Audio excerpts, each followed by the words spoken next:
SSLC മാത്തമാറ്റിക്സിലെ 12ാമത്തെ ചാപ്റ്ററാണ് solids അല്ലെങ്കിൽ ഘനരൂപങ്ങൾ. അതിൽ ഏകദേശം ഒരു 20 to 24 ഇക്വേഷൻസ് നിങ്ങൾക്ക് പഠിക്കാനുണ്ട്. സോ നമ്മൾ ആ ഇക്വേഷൻസ് മൊത്തം ഒരൊറ്റ റീൽ ചെയ്യാം. സോ ഇത് സേവ് ചെയ്ത് വെച്ചോളൂ, ആവശ്യം വരും നിങ്ങളുടെ ഫ്രണ്ട്സിലേക്ക് അയച്ചു കൊടുത്തോളൂ. സോ തുടങ്ങാം. ആദ്യമായിട്ട് നമ്മൾ ഇതിൽ പഠിക്കുന്നത് സ്ക്വയർ പിരമിഡാണ് അല്ലെങ്കിൽ സമചതുര സ്തൂപിക. ഇതിൻ്റെ ബേസ് ഏരിയ A² ആണ്. ലാറ്ററൽ സർഫസ് ഏരിയ 2AL ആണ്. Total surface area A² + 2AL ആണ്. വോളിയം 1/3A²H ആണ്. ഇതുമായിട്ട് ബന്ധപ്പെട്ടുള്ള ഇക്വേഷൻസിൽ ഇതാണ് കാര്യമായിട്ട് പഠിക്കാനുള്ളത്. ഇനി സ്ക്വയർ പിരമിഡിൻ്റെ ഒരു ഷേപ്പിൽ ടോട്ടൽ 3 റൈറ്റ് ട്രയാങ്കിൾസ് നമ്മൾ തപ്പിക്കഴിഞ്ഞാൽ കാണാൻ പറ്റും. അതിനൊരു കോഡൊക്കെ ഉണ്ട്, ലാ ഇല ഇഹിഡ് എന്നൊക്കെ പറഞ്ഞാൽ നമുക്കതൊക്കെ ഫുൾ വീഡിയോയിൽ ഡിസ്കസ് ചെയ്യാം. ഇൻഷാ അല്ലാ 2 ദിവസത്തിനുള്ളിൽ ഫുൾ വീഡിയോ നമുക്ക് മാത്സിൻ്റെ അക്കൗണ്ടിൽ നമുക്ക് അപ്ലോഡ് ചെയ്യാൻ പറ്റും. ഷൂട്ടൊക്കെ നടന്നുകൊണ്ടിരിക്കുകയാണ്. ഏതായാലും അതിൽ L² = H² + A/2² പൈതഗോറസ് വെച്ചാണ് നമ്മളിത് കാണുന്നത്. 3 റൈറ്റ് ട്രയാങ്കിൾസ് ആണ്. അതേപോലെ തന്നെ E² = L² + A/2².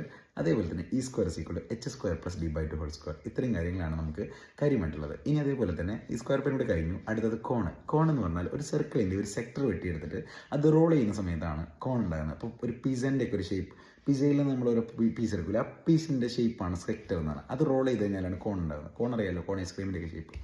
അപ്പോൾ ഇതിൽ നമ്മൾ പറയുന്ന സമയത്ത് 2 റിലേഷൻസ് ഉണ്ട്.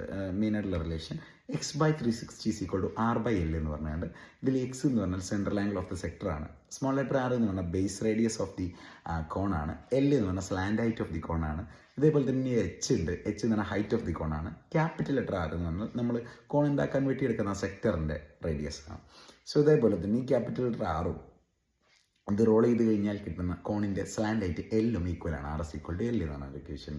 ഇനി അതേപോലെ തന്നെ കോണിൻ്റെ ബേസ് ഏരിയയാണ് πr². Curved surface area, lateral surface area അല്ല, സർക്കിളായിട്ട് വരുന്ന സമയത്ത് കേർവ്ഡ് സർഫസ് ഏരിയ എന്നാണ് പറയുക. അതാണ് πrl. Total surface area πr² + πrl ആണ്. വോളിയം എന്ന് പറഞ്ഞാൽ 1/3πr²H ആണ്. ഇനി അതേപോലെ തന്നെ ഒരു കോണിൻ്റെ ഒരു ഷേപ്പിൽ നമുക്ക് റൈറ്റ് ട്രയാങ്കിൾ നോക്കിക്കഴിഞ്ഞാൽ കാണാൻ പറ്റും. ആ ഷേപ്പുകളൊക്കെ നമുക്ക് ടോട്ടലി നമുക്ക് യൂട്യൂബ് ഫുൾ വീഡിയോയിൽ ഡിസ്കസ് ചെയ്യാം. സോ അതിലൊരു റിലേഷൻ ഉണ്ട്. LHR എന്നാണ് അതിൻ്റെ കോഡായിട്ട് നമ്മൾ പഠിച്ചിട്ടുള്ളത്. L² = H² + R². ഇനി അതേപോലെ തന്നെ നമ്മൾ അടുത്ത് ഡിസ്കസ് ചെയ്യാൻ പോകുന്നത് സിലിണ്ടറിനെ പറ്റിയാണ്.